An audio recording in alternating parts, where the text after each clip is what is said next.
Well, hello everyone, it is Ben Hardy here, and in today's video we have to talk about electric vehicle demand because it looks like we're actually going to break the trend of demand continuing to increase as the days go by, which is very interesting, so let's just talk about it.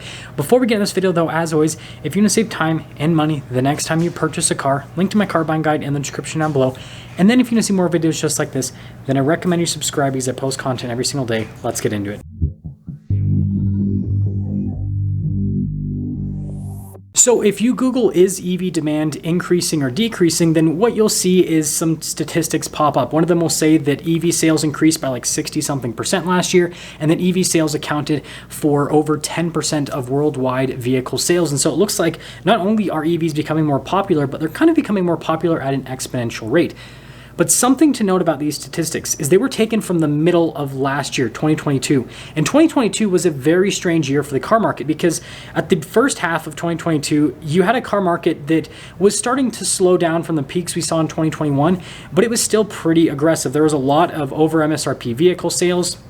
And frankly, people were just still kind of in a buying frenzy. It did slow down, but it took till the end of the year for it to truly slow down. And so these stats talking about EV sales, just increasing exponentially are from a time in the car market where it wasn't difficult to sell a vehicle.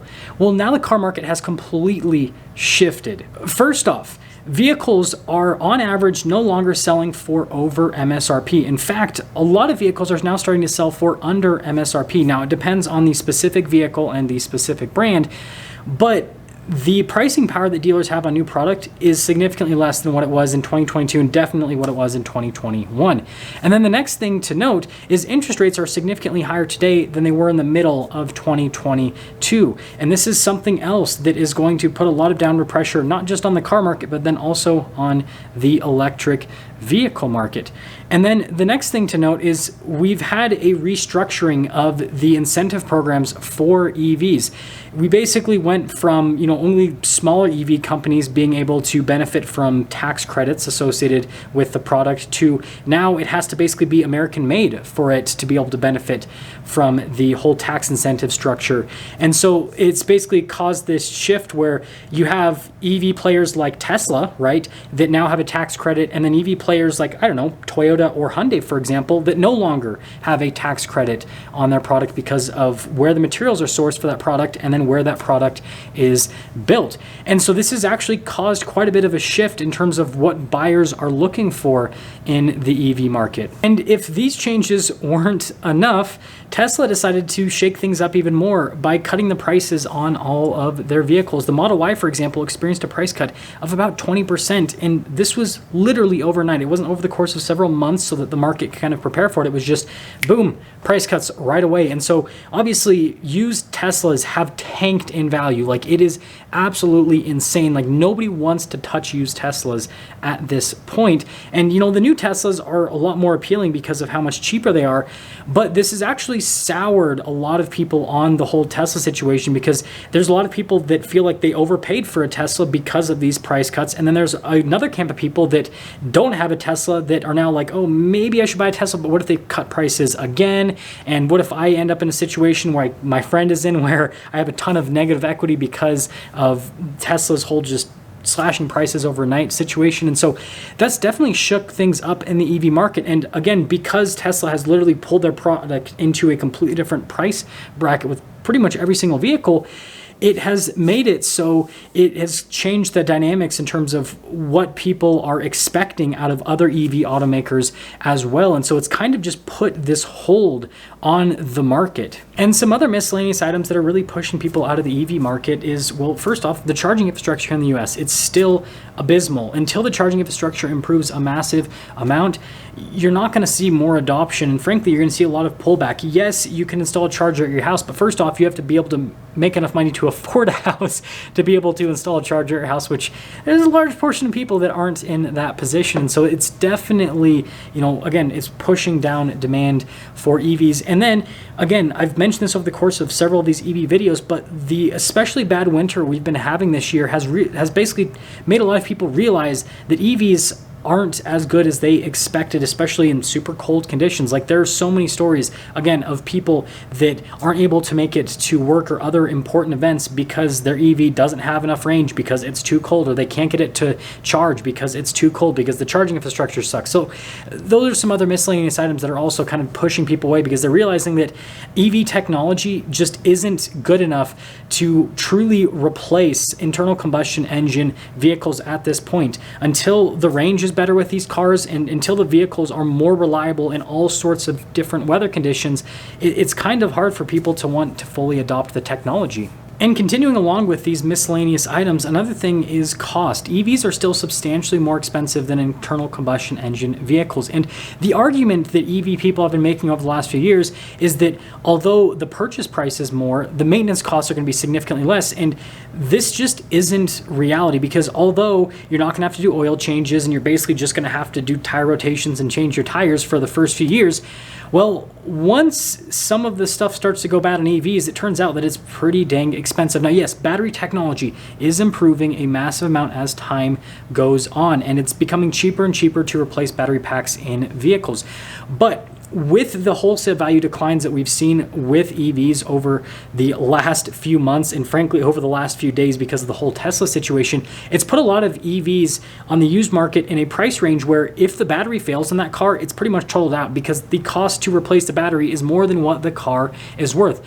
Again, we have to understand is we now have Teslas that are in the $20,000 price range, which $20,000 is enough to maybe support a battery change on Teslas with the current costs, but still, it's getting to that point where people, again, are realizing that in the short term, EVs can be great. So if you're the first owner, you're probably going to have an amazing experience. But if you're the second or third owner and it's 10 years old, well, yeah, it might not be the best experience. And I think the thing that I really want to hit home with on this is, do you ever see like the original Nissan Leaf? Like, do you ever see those on the road? No. There's a reason why you don't see them on the road, because if you were to go and replace the battery packs in those cars, it would be more than what the car is worth, so it just doesn't make sense. Now, I understand the technology in the original Leaf pales in comparison to the technology we see in modern EVs, especially modern Teslas, but the technology is still, frankly, in its infancy. A lot of improvement has to be put into this for it to truly be worth it, again, on a widespread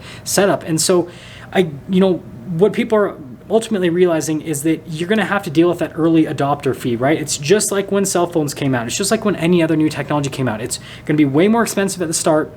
There's going to be a ton of glitches. You're just going to have to pay a lot to basically be the first to have it. But then over time, it'll improve, and eventually it'll make sense for the average person. And, EVs will potentially be in that area in the future, but right now, that's not that time.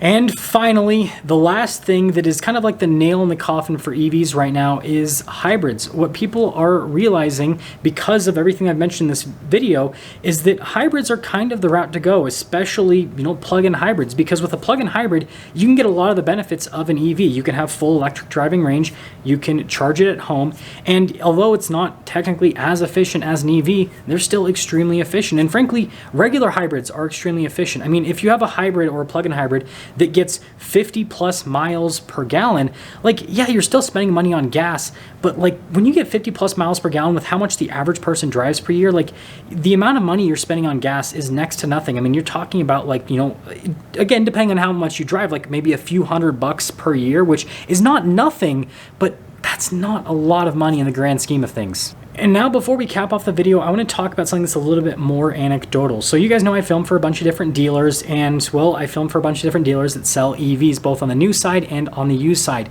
And what these dealers are consistently telling me is that demand is gone. There was a ton of demand in 2021, and there was a ton of demand in 2022, but as soon as the end of 2022 came around, EV demand just died. And what they say is that it has died more than the demand they have for hybrids, plug-in hybrids, and just regular ICE cars. They've actually stated to me that demand for especially hybrids and plug-in hybrids has not only not gone down, but it's actually increased in most cases. And so, again, I know this is more anecdotal and I don't have figures yet, but I would not be shocked if we see that plug-in hybrids and regular hybrids increase in sales over the next few months. And then if we see EV sales are on the decline, because again, for all the reasons I stated in this video, people just don't want to deal with EVs, and this is what dealers are saying at this point.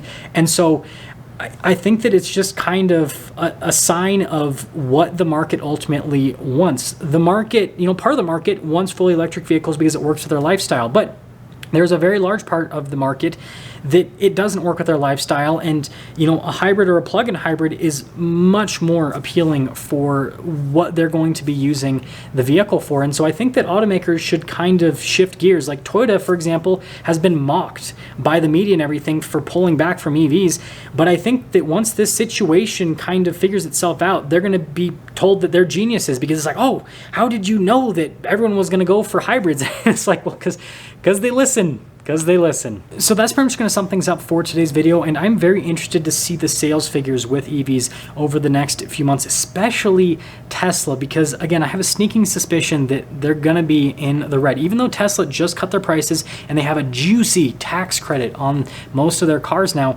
I don't think it's necessarily going to be enough with how high interest rates are. And a point that someone said to me recently that I think is really telling is the type of people that purchase EVs. Again, I know this is more on the anecdotal side of things, but I think this is something else that's important to mention in this video. So a lot of people that have been purchasing EVs from the dealers that I work with happen to have either tech jobs. A lot of them will have like high-paying finance jobs, and just jobs that right now are not necessarily in the highest demand, where we're starting to see the highest amount of layoffs. I mean, look at a lot of the major, banks and credit unions. They're laying off a lot of employees right now. And then tech companies, they're also laying off a lot of employees. And so again, I know this is anecdotal, but when you see the group of people that generally purchase EVs don't have a job anymore, like they're not going to have money to purchase these EVs. And with, again, the declines that we're seeing with the used market, it's really leaving a bad taste in everyone's mouth with EVs. They're like, oh, so you're telling me that I have to deal with crappy charging infrastructure, that it's going to be reliable in the short term, but in the long term it's probably going to fall apart and I'm going to have to replace the battery, and on top of that it's not going to be worth anything when I trade it in or sell it. Like, why would you go and purchase the vehicle at that point? Anyways, that's going to sum things up. Let me know what you guys think about this EV thing, and if you happen to be an EV lover, tell me how stupid I am in the comment section below. I'll see ya.